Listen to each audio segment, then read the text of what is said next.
Quando Mudimbe fala do africanismo, ele explica que uma condição básica para que a gente compreenda as imagens negativas que se criam sobre a África é notar a relação indissociável entre o colonialismo e a criação de epistemologias universalizantes.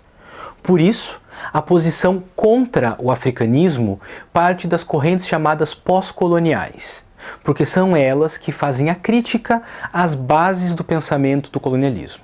Eu sou o professor Otávio e hoje a gente vai falar sobre algumas correntes de pensamento que nos ajudam a entender a história da África. Mais especificamente, o pensamento pós-colonial, o pensamento decolonial e os estudos subalternos.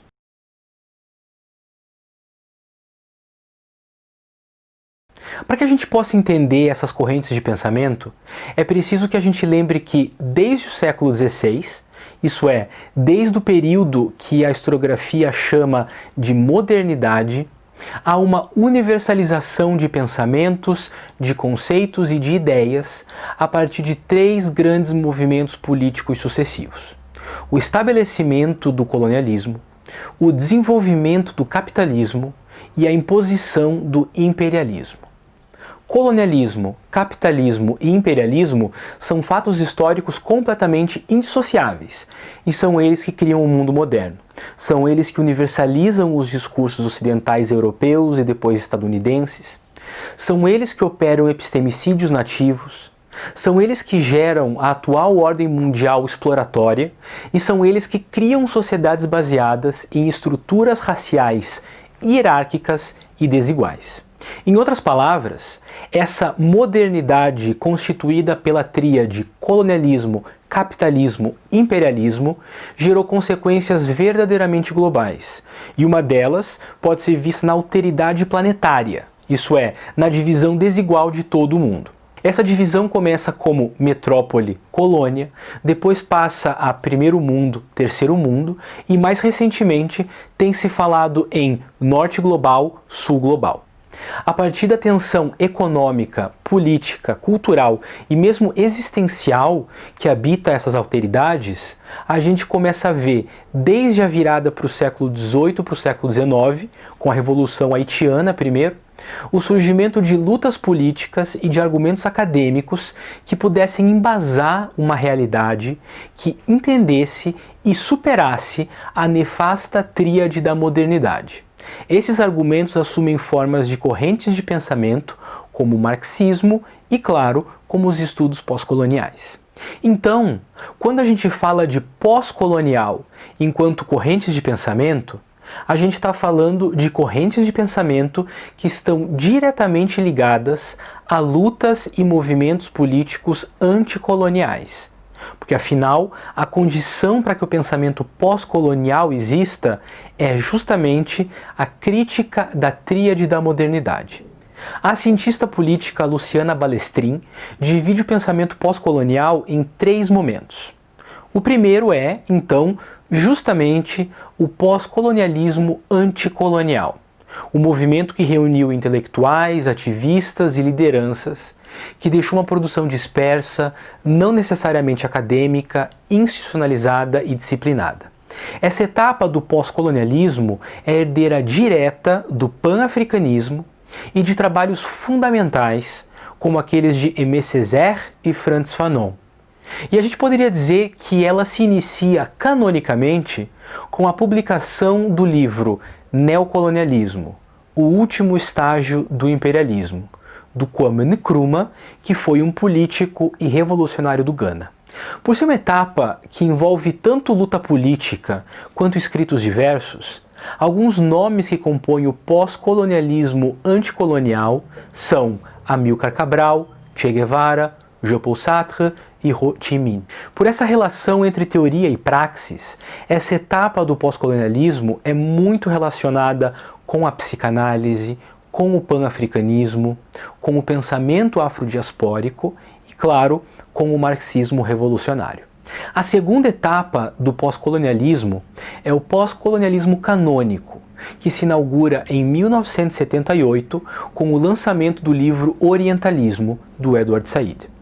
Nessa etapa, a gente tem uma ênfase que recai sobre as estruturas mentais, ideológicas e teóricas do colonialismo, que, entendido enquanto uma sobrevida ideológica após a segunda metade do século XX, é chamado de colonialidade.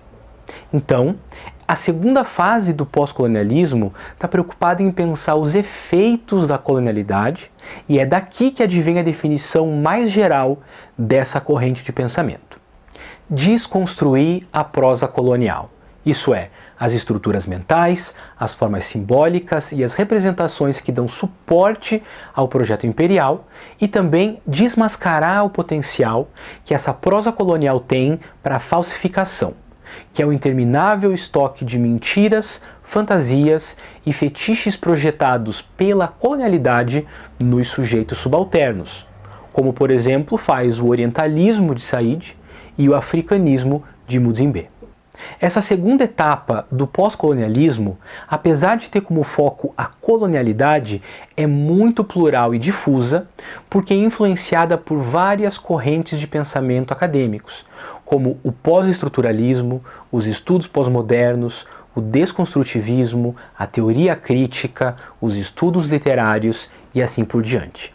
E nessa pluralidade, nós temos Edward Said, Gayatri Spivak, Paul Gilroy, Stuart Hall, Homi Bhabha como alguns dos autores mais representativos desse cânone pós-colonial.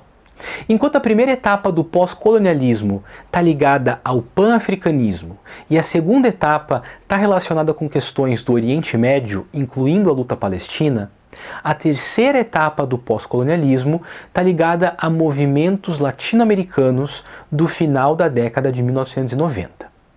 Essa terceira etapa é conhecida como pós-colonialismo decolonial, ou simplesmente como estudos decoloniais, que é uma das três principais correntes selecionadas para a nossa discussão aqui. O pós-colonialismo decolonial é marcado pela radicalização na crítica da modernidade e do eurocentrismo. Ele é enfático em evidenciar os efeitos deletérios da modernidade, porque entende que a colonialidade não é derivada da modernidade, mas constitutiva dela. Para o pós-colonialismo decolonial, modernidade é colonialidade, porque ela é um tentáculo de um pensamento eurocêntrico e epistemicida. Assim, nessa radicalização, o pós-colonialismo decolonial busca se afastar dos excessos teóricos da segunda fase do pós-colonialismo e volta para a praxis revolucionária da primeira fase do pós-colonialismo. Ou seja, o decolonial busca maior proximidade com o anticolonial do que com o canônico debate dos discursos e símbolos da colonialidade. Os estudos decoloniais, que muitas vezes inclusive rejeitam essa maternidade do pós-colonialismo, buscam a recuperação de epistemes perdidas, de saberes tradicionais e apagados pela modernidade, de filosofias de libertação e pensamentos emancipatórios. E têm como principais nomes Walter Mignolo, Ramon Grossfogel, Nelson Maldonado Torres, Catherine Walsh, Eduardo Restrepo, Arturo Escobar, Aníbal Quijano, Henrique Dussel e vários outros. Esse pós-colonialismo decolonial é influenciado também por uma corrente chamada Grupo de Estudos Subalternos, que é a terceira corrente da nossa discussão. O Grupo de Estudos Subalternos surge nos anos 1970 de forma mais ou menos concomitante com o pós-colonialismo canônico, e ele surge focado especificamente no sul asiático, mais especificamente no subcontinente indiano. Ali, influenciados por certas discussões do marxismo, do pós-colonialismo anticolonial e, acima de tudo, das análises de Antonio Gramsci, pesquisadores como Ranajit Guha, a já citada Gayatri Spivak, Dipesh Chakrabarty e Partha Chatterjee fundam e alimentam o Grupo de Estudos Subalternos, cuja principal meta é desmantelar as narrativas historiográficas coloniais e dar voz não somente aos indianos e indianas do passado, mas especialmente aos indianos e indianas que estavam a rés do chão, desligados do mundo da elite, ou seja, subalternizados. A proposta do grupo era criar uma historiografia anticolonial, mas também classista, porque dava especial atenção ao sujeito subalterno e não às elites. É essa aproximação com o materialismo e com grupos esquecidos e desumanizados que aproximam o grupo de estudos subalternos de um grupo latino-americano chamado Modernidade-Colonialidade, que reúne justamente aqueles importantes nomes do pós-colonialismo decolonial, como já citados Walter Mignolo e Catherine Walsh. A partir disso, a gente pode sumarizar um pouco essa discussão para que a gente entenda melhor essas três correntes de pensamento que eu mencionei, que seriam a base aqui da nossa discussão. Isso é, os estudos pós-coloniais, os estudos decoloniais e os estudos subalternos. De uma certa maneira, a gente viu que essas três correntes podem ser colocadas sob a ampla etiqueta do pós-colonial. Por quê? Porque essas três correntes estão relacionadas a uma postura anticolonial, ou ao menos crítica da estrutura global que a gente vive hoje. Essas três correntes são herdeiras dos movimentos africanos de revolução e independência dos anos 1950, 1960 e 1970, e é a partir deles que elas se dividem. A partir dessa divisão, nós temos então os estudos pós-coloniais mais canônicos, que buscam criticar as estruturas mentais, discursivas e simbólicas da colonialidade, os estudos subalternos, que visam revolucionar a historiografia sul-asiática, dando voz aos sujeitos apagados, e os estudos decoloniais, que olham para a América Latina para realizar a ampla e contundente crítica à modernidade. É muito importante que a gente note também que essa explicação é generalizante e possivelmente um pouco arbitrária, porque uma outra marca do pós-colonial é o fato de que todo mundo que é qualificado como pós-colonial acaba rejeitando essa designação. Há muita crítica a essas três correntes de pensamento, e elas são bem menos homogêneas do que a gente poderia pensar, apesar de todas elas terem o mesmo centro: a crítica à colonialidade e aos seus efeitos perenes e contemporâneos. Bem, e como isso tudo ajuda a gente a pensar a história da África, nos ajuda trazendo dois pontos que a gente nunca pode esquecer. Os estudos críticos da modernidade ganham corpo, em uma grande medida, através das lutas africanas do século XX. E ao ganhar corpo, eles nos apontam como nossas ferramentas de análise são comprometidas com os projetos coloniais. A partir dos estudos pós-coloniais, a gente consegue perceber o quanto o africanismo do Mudimbe, por exemplo, é uma lógica simbólica que opera dentro daquele estoque de falsificações da colonialidade que eu comentei antes. E a partir dos estudos decoloniais, a gente pode buscar justamente novas maneiras de romper com as ferramentas analíticas da colonialidade e buscar novos caminhos de leitura do mundo.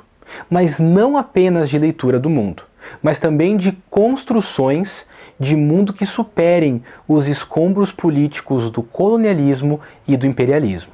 Já os estudos subalternos, apesar de serem focados no sul da Ásia, são também um constante lembrete de que no meio da colonialidade nós não temos somente símbolos e discursos, mas pessoas subalternizadas que são também protagonistas da história. No caso da história da África, os estudos subalternos, então, nos ajudam a pensar ideias de comunidade, de coletividade e de humanidade, que são facilmente esquecidas pela historiografia mais tradicional, que, como já vimos, é originária dos movimentos de modernidade. Acho que a partir dessa discussão, a gente consegue perceber que pós-colonial significa várias coisas. Uma delas é um campo de experiências e ações anticoloniais. Outra é uma corrente de pensamento que surge com Edward Said.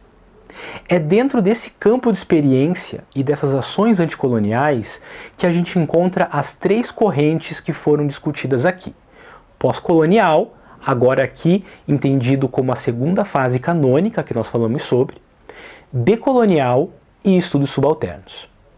Conceitos-chave para essa discussão foram colonialismo, capitalismo e imperialismo. Essa é a tríade da modernidade e alvo dos vários campos de estudos anticoloniais. Se você quiser ler mais sobre isso, a bibliografia usada nessa discussão está aí na sua tela e também estará disponível no Padlet da nossa disciplina de História da África 1. Muito obrigado pela atenção e bons estudos.